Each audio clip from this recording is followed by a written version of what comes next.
Manipur recorded 4 deaths due to dengue since January this year.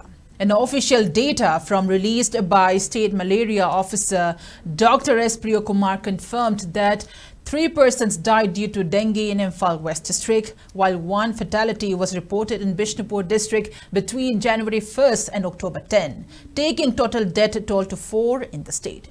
As per the data, Imphal West recorded highest number of positive dengue cases with total of 938 cases, followed by Imphal East with 295 cases.